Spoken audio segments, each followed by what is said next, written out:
పురాణాల ప్రకారం మహాభారత యుద్ధం ముగిసిన 36 ఏళ్ల తర్వాత యుధిష్ఠిరుడికి భూలోకాన్ని విడిచి వెళ్లాలని తెలుస్తుంది. అప్పుడు పాండవులు తమ రాజ్య బాధ్యతలను అర్జునుడి మనుమడైన పరీక్షిత్కు అప్పగిస్తారు. పంచపాండవులు ద్రౌపదితో పాటు స్వర్గయాత్రకు బయలుదేరతారు. ఈ యాత్రలో భాగంగా అన్నదమ్ములందరూ అన్నిటినీ త్యజిస్తారు. కాని అర్జునుడు తన గాంధీవాన్ని త్యజించడు. పాండవులు అనేక నదులు,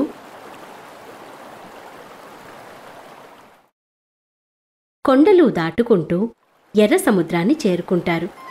అక్కడ అగ్నిదేవుడు ప్రత్యక్షమవుతాడు.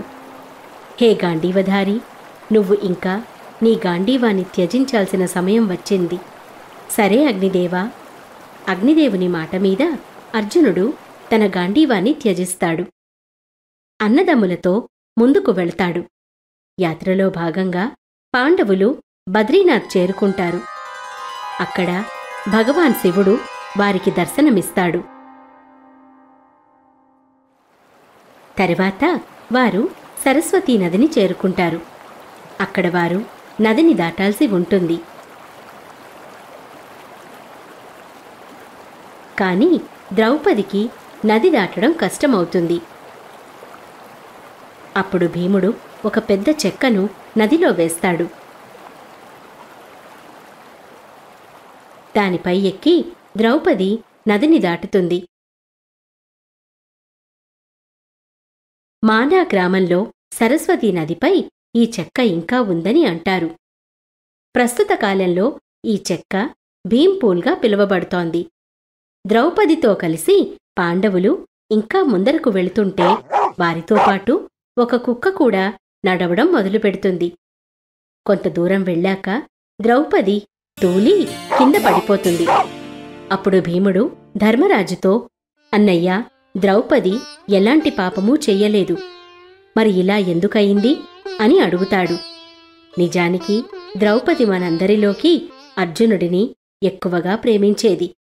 అందుకే ఆమెకు ఇలా జరుగుతోంది అని చెప్తాడు యుధిష్ఠిరుడు. తరువాత తన నలుగురన్నదమ్ములతో కలిసి ముందుకు వెళుతుంటాడు. కొంచెం దూరం వెళ్ళాక సహదేవుడు కూడా పడిపోతాడు. అప్పుడు భీముడు యుధిష్ఠిరుడిని దీనికి గల కారణం అడుగుతాడు. సహదేవుడు తాను జ్ఞానిని అనే గర్వం ఉండేది. తనకన్నా తెలివైనవారు వేరెవ్వరూ లేరని అనుకునేవాడు. ఈ దోషంచే అతనికి ఇలా జరిగింది అంటాడు. ఇంకొంచెం దూరం వెళ్ళాక నకులుడు కూడా పడిపోతాడు.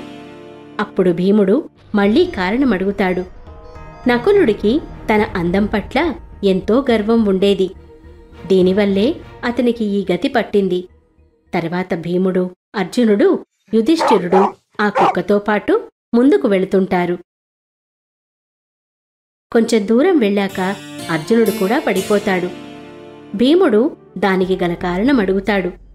అప్పుడు యుధిష్ఠిరుడు అర్జునుడికి తన పరాక్రమంపై గర్వం ఉండేది. ఒక్కరోజులోనే శత్రువులను నాశనం చేస్తానని అన్నాడు. కాని అది అసంభవం. దీనివల్లే అతనికి ఈ గతి పట్టింది. అప్పుడు యుధిష్ఠిరుడు, భీముడు ఆ కుక్కతో పాటు ముందుకు వెళతారు. కొంచెం దూరం వెళ్ళాక భీముడు కూడా పడిపోతాడు. భీముడు దీనికి గల కారణాన్ని కూడా అడుగుతాడు. నువ్వు చాలా ఎక్కువగా తినేవాడివి. నీ బలం గురించి గొప్పలు పోయేవాడివి. అందువల్లే నీకు ఇలా జరిగింది. ఇంకా కేవలం కుక్కపిల్ల యుధిష్ఠిరుడు మాత్రమే మిగిలారు. వాళ్ళు కొంచెం దూరం వెళ్లేసరికి ఇంద్రుడు తన రథంతో వారికి ఎదురొస్తాడు. యుధిష్ఠిరా, నిన్ను స్వర్గానికి తీసుకువెళ్లడానికి వచ్చాను. నీవు నాతో పాటు ఈ రథంపై పద అంటాడు. హే ఇంద్రదేవా, నా ప్రార్థన వినండి. నా నలుగురన్నదమ్ములు ద్రౌపది దారిలో పడిపోయారు. దయచేసి వారిని కూడా నాతో పాటు స్వర్గానికి తీసుకురండి అంటాడు యుధిష్ఠిరుడు. మీరు చింతించకండి, వాళ్ళు మీకన్నా ముందే స్వర్గానికి చేరుకున్నారు అంటాడు ఇంద్రుడు. స్వర్గాన్ని చేరుకోవడానికి వారు శరీరాన్ని త్యజించవలసి వచ్చింది. కాని మీరు మాత్రం శరీరంతో పాటు స్వర్గానికి చేరుకుంటారు. అయితే ఈ కుక్కను కూడా నాతో పాటు స్వర్గానికి తీసుకురండి. అలా అని ఆజ్ఞ ఇవ్వండి. ఇంద్రదేవుడు కుక్కను వారితో పాటు తీసుకెళ్లడానికి నిరాకరిస్తాడు.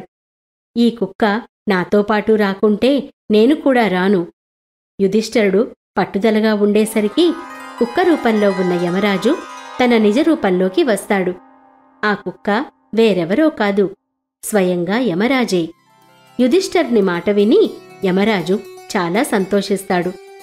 తర్వాత యుధిష్ఠిరుడు ఇంద్రుడితో పాటు రథమెక్కి స్వర్గానికి చేరుకుంటాడు. స్వర్గం చేరుకున్నాక అక్కడ దుర్యోధనుణ్ణి చూస్తాడు. ఇంద్రుడిని కారణమడుగుతాడు. దుర్యోధనుడు అసత్యం, అధర్మానికి తోడుగా నిలిచినా తన ధైర్యంతో అర్జునుడు, భీముడు లాంటి యోధులతో పోరాడాడు. ఆ పరాక్రమం, సాహసం చేత అతను ఈరోజు స్వర్గాన్ని చేరుకున్నాడు అంటాడు ఇంద్రుడు. తర్వాత యుధిష్ఠిరుడు తన తమ్ముళ్ళు ద్రౌపది గురించి అడుగుతాడు. కురుక్షేత్ర యుద్ధంలో అబద్ధమాడి ద్రోణాచార్యుల వారిని సంహరించిన కారణంగా వీరికి కొంతకాలం నరకం ప్రాప్తించింది.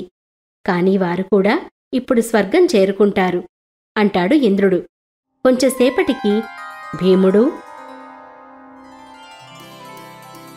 అర్జునుడు, నకులుడు, సహదేవుడు ఇంకా ద్రౌపది కూడా స్వర్గం చేరుకుంటారు. తర్వాత యుధిష్ఠిరుడు భగవాన్ శ్రీకృష్ణుడిని దర్శించుకుంటాడు. కురుక్షేత్ర యుద్ధంలో దేవగతి పొందిన యోధులందరి గురించి తెలుసుకుంటాడు. ఈ విధంగా మహాభారతం మొత్తం ముగిసింది.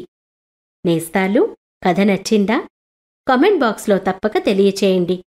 ఇలాంటి మరిన్ని కథల కోసం మా ఛానల్ను సబ్స్క్రైబ్ చేసుకోండి. ధన్యవాదాలు.